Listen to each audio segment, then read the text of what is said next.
tentang kalau kamu rasa kamu penat nak berpuasa, kalau kamu rasa puasa ini menyeksa kamu, menyusahkan kamu, kamu kena sedar puasa ini ialah ibadat kama kutiba alal ladzina min qablikum.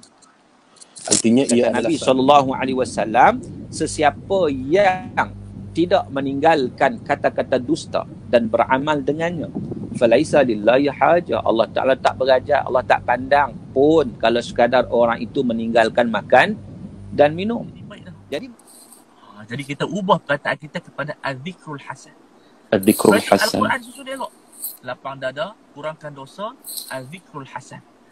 Dalam kehidupan kita ni, bila kita sebut benda-benda yang baik, suami memukul isteri. Sebab tu kita kena tengok dari segi susun atur pun dia duduk di hujung sekali. Dia kata fa'idhuhunna, beri peringatan secara baik, asing tempat tidur dan pukul. Dan biasanya wanita yang baik nak sampai kepada tahap pukul tu, dia tak akan sampai ke situ, dia cepat sedar dia melakukan kesilapan. Benar capai target yang dikendaki. Jadi sampai kepada maqasid ataupun maksud puasa itu sendiri, iaitu tazkiyatun nafs, penyucian jiwa. Penyucian jiwa yang semaksimum mungkin. Sebab manusia ni, ahli tafsir menerangkan, walaupun permulaan ayat ini adalah kenyataan Allah kepada Nabi Muhammad sallallahu alaihi wasallam bagi memberi panduan kepadanya sekiranya Al-Quran sebagai wahyu, fasda' bima tu'mar wa 'arid 'anil jahilin. Hendaklah kamu remain steadfast, kamu berada dalam keadaan istiqamah, buat apa yang disuruh, dan kamu jangan ambil kisah tentang orang-orang yang jahil. Sebab apa? Allah SWT beritahu. Sebab apa? Sebab Lataif ini fokusnya adalah bukan untuk kita memahami kandungan intipati yang terkandung dalam Al-Quran, tapi fokusnya adalah untuk kita merasai terhubung dengan Ar-Rahman. Sebab pada kadar orang awam, kita boleh dapat dekat sini satu cara macam mana Dr. Farid Al-Ansari, almarhum Dr. Farid Al-Ansari menyusun kaedah untuk memahami Allah, cintakan Rasul melebihi selain daripada itu. Kerana itulah apabila turunnya ayat-ayat perintah ketika fasa Madinah itu, semua para sahabat tak ada masalah. Okey, boleh, maknanya diturunkan ayat jihad. Okey, boleh buat. Nabi SAW menjawab, ingatlah, sesungguhnya Tuhanmu menyukai alhamdu. Sesungguhnya Tuhanmu menyukai akan puji-pujian. Ya?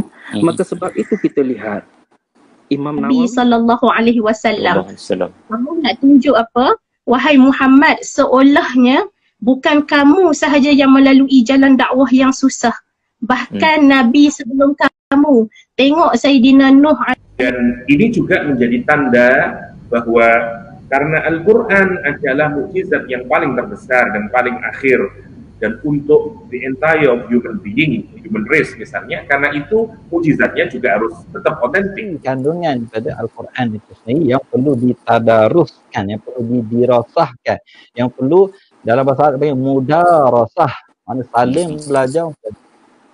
Macam kita sebut bahasa Melayu murajaah, mutala'ah. Gunakan ayat Quran ni untuk kita panggil apa, sebagai penawar sihir, penyakit dan seumpamanya.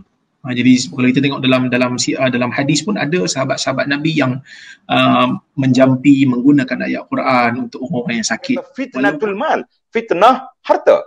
Jadi dalam fitnah harta, yang pertama yang kita kena jaga tentang sumber pendapatan kita, halal ke haram. Kemudian bila kita dapat, kita kena tengok pula di mana kita nak infak. Menambahkan usaha pada waktu hasil sedang bagus, pengairan sedang bagus, kita tambahkan usaha untuk bertani, untuk membuat reserve bekal yang bukan bahagian daripada agama. Di sana memang ada kadang-kadang keyakinan-keyakinan tertentu ataupun adat-adat tertentu, budaya-budaya tertentu yang amat merendahkan perempuan, merendahkan perempuan. Malah yang merujuk pada fungsi Al-Quran, huda itu disebut sebanyak 20 kali, dan kalau rahmah disebutkan sebanyak 15 kali. Okey, itu secara umumnya. Tetapi kalau kita merujuk kepada khusus maksudnya secara pairing. Kesalahan tu masih lagi di catatan, buku catatan. Ada yang kata begitu.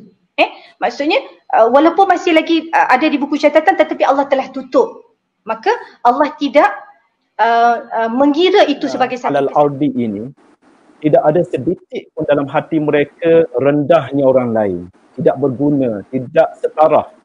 Cara pandang kita pada mereka dan prihatin kepada mereka sama dengan kita melihat dan prihatin pada sengaja. Apa yang dah berlaku tu, yang telah dilakukan itu telah dicatat sebagai satu dosa, contoh. Sebab tu kita memohon kepada Allah, hasibna hisaban yasir. Dia merupakan sebahagian daripada seni presentation. Seni presentation dan dakwah, ceramah itu adalah seni.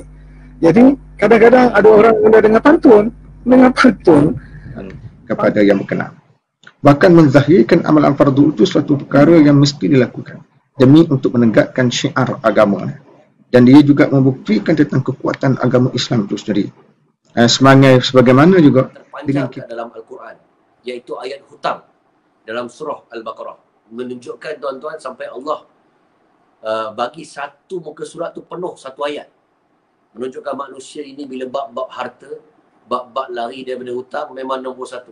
Dari mana kita boleh datangkan? Daripada metode tadabbur tadi itu, dengan hati yang bersih, tidak ada unsur kesibukan dengan dunia, tidak ada kelalaian, fokus pendengaran, lalu difahami dengan baik, terhasil namanya zikra. Inna fi dzalika la zikra liman kana. Yang biasa berlaku antara suami isteri, saya cadangkan untuk selesaikan di antara mereka sendiri. Dengan cara yang berhikmah, dengan cara yang baik-baik, dan hadis Nabi telah memberikan salah satu caranya, yaitu memberi natijah. Al-Quran cabar dan Al-Quran sendiri bagi natijah. Wala yatamannawnahu abadan bima qaddamat aydihim wallahu alimun bil zalimin.